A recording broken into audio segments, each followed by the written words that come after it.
here's something new that I'm not sure any of you have seen yet, but it needs to be seen.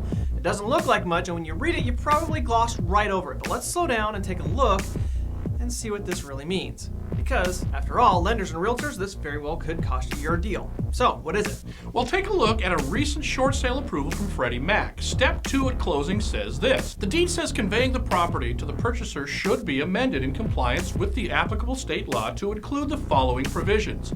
Grantee herein is prohibited from conveying captioned property for any sales price for a period of 30 days from the date of this deed.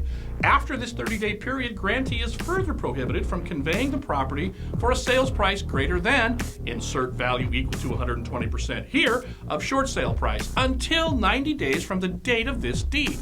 These restrictions shall run with the land and not personal to the grantee. Now in English, if you buy the short sale, you can't sell it, homie, for at least 30 days, and furthermore, sucker, you can't sell this property for an increase of 120% for at least 90 days. If you do, Fannie Mae and Freddie Mac will hunt you down. Now, first things first, let's talk about why this matters. After all, most of your buyers aren't really looking to flip a short sale. But here's the kicker, the financing. Especially FHA. HUD and pretty much every investor that purchases FHA loans on the secondary market considers this language to be a sales restriction and thus will not purchase said loan, making this a deal breaker.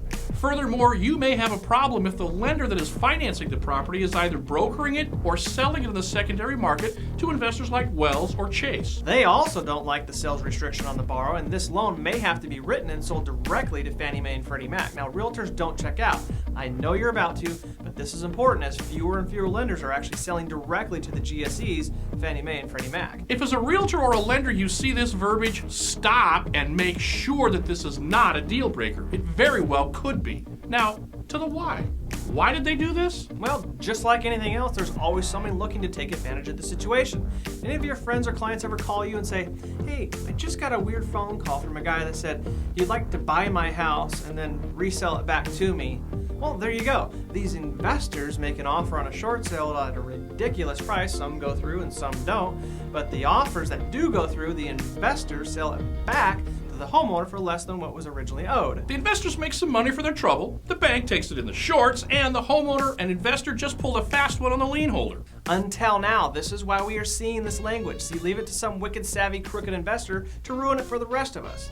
Anyways, keep your eyes out. We're just wading into this, and if you guys know more, please share down below with the rest of us.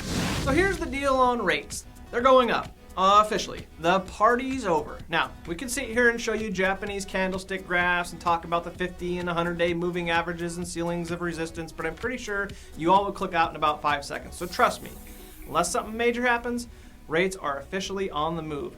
Up. And that trend may be slow, but it will continue. This country has spent and manufactured a ton of money, and we will all be paying it back in the form of higher interest rates. Interest rates in the 3s? Well, grab them if you got them because the 4s are coming in, and let's be honest, we should all be so lucky to finance a home in the 4s, so let's not panic. It's still a great rate, just not the record lows anymore.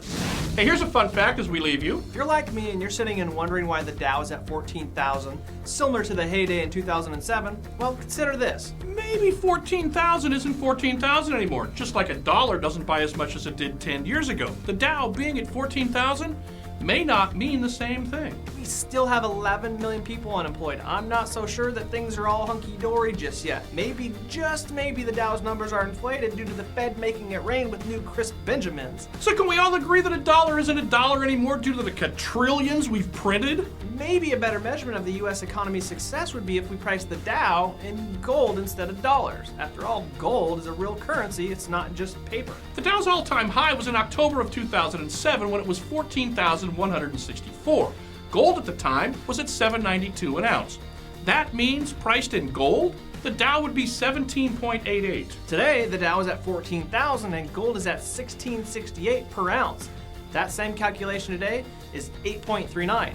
Worth less than half of what it was in 2007. Dow and gold 2007 equals 17.8. Dow today in 2013 in gold, 8.39. So what does the Dow really represent when you calculate that amount of money we printed? Perhaps 14,000 really isn't 14,000 anymore. Maybe it's actually a lot worse.